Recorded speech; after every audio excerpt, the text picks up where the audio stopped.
D-ს რა მნიშვნელობა აქცევს x-ი ტოლია -3-ს გარეშე ფესვად გამოსახულებისთვის, აი ეს გამოსახულება. ანუ ამ გამოსახულებისთვის x-ი უდრის -3-ს გარეშე ფესვად როდის იქცევა, ანუ D-ს რა მნიშვნელობისთვის.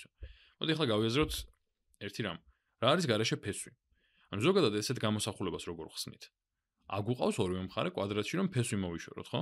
მაგრამ ფესვს როცა ვიშორებთ ეგრე, მაგ გზით რაღაც ინფორმაციას ვკარგავთ. კერძოდ რას? მე ხომ შემიძლია მქონდეს ესეთი გამოსახულება: მინუს ფესვი 3x + 25-დან ტოლი არის d-ს + 2x-ის. ეხლა ეს რომ ავიყვანო კვადრატში, იგივეს არ მივიღებ, აი ეს რომ ავიყვანო კვადრატში? ანუ თუ ავიყვან მარჯვენა გამოსახულებას კვადრატში, მექნება 3x + 25 ტოლი არის d² + 2ჯერ, არა 2ჯერ არა, ბოდიში 4ჯერ dx-ი + 4x კვადრატი. ეხლა ეს რომ ავიყვანო კვადრატში, მივიღე ეს, მაგრამ აქეთა გამოსახულებას რომ ავიყვანო კვადრატში, მივიღებ ისევ ამას. ზუსტად. იმიტომ რომ ეს უარყოფითი არის და კვადრატში არის და დადებითი ხდება და ეს დადებითია და კვადრატში ისევ დადებითი იქნება. ამიტომ შეიძლება რომ აი ამ განტოლების რომელიმე ამონახსნი სინამდვილეში ამისი ამონახსნი იყოს, აი ამ ვარდისფერი თუ იისფერი განტოლების და არა საწყისი ყვითელი განტოლების. ამიტომ როცა ამოვხსნით, უნდა შევამოწმოთ ხოლმე გარეშე ამონახსნი ხომ არ გვაქვს. და ეხლა რომ მეკითხებიან D-ს რა მნიშვნელობისთვის იქცევაო გარეშე ფესვად, გარეშე ამონახსნად x-ი ტოლია -3, უნდა ავდგეთ და ვთქვათ, რომ სინამდვილეში გვეკითხებიან აი ამ განტოლებისთვის როდის ხდება x-3 ამონახსნი, ანუ D-ს რა მნიშვნელობისთვის. ანუ სხვაგვარად რომ ვთქვათ, მე თუ -3 ჩავსვი ამ განტოლებაში, D რისი ტოლიც იქნება, ხო? ეგ იქნება პასუხი. რატომ? იმიტომ რომ მეკითხებიან D-ს რა მნიშვნელობისთვის იქცევა -3 ამის, აი ამ ყვითელი განტოლების გარეშე ფესვად, ეგ არის იგივე კითხვა, რაც რომ მკითხონ D-ს რა მნიშვნელობისთვის იქცევა -3 ამ განტოლების ფესვად.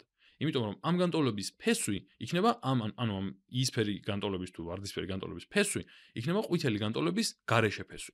ამიტომ მოდი ახლა ჩვენ აქ ჩავსვათ -3 და ვიპოვოთ D რისი ტოლი იქნება. ესე იგი, მექნება მინუს ფესვი 3ჯერ -3 + 25, აი ესე, ტოლი არის D-ს + 2ჯერ -3-ის. ეხლა ნახოთ. აქ მაქვს -9 და 25, რაც არის 16, ესე იგი 16 და აქეთ მაქვს D-ს -6. ეხლა ანუ პროცენტ ფესვი 16-დან არის 4, ამიტომ მექნება -4 მარცხნივ, მარჯვნივ მექნება D-ს -6 და ორივე მხარეს თუ დავუმატებ 6-ს, მივიღებ რომ D ტოლი არის 2-ის. ესე იგი, გამოდის რომ D როცა 2-ს უდრის, აი ამ განტოლებას გარეშე ფესვი აქვს. და მოდი ახლა ესეთი რაღაცა გავაკეთოთ.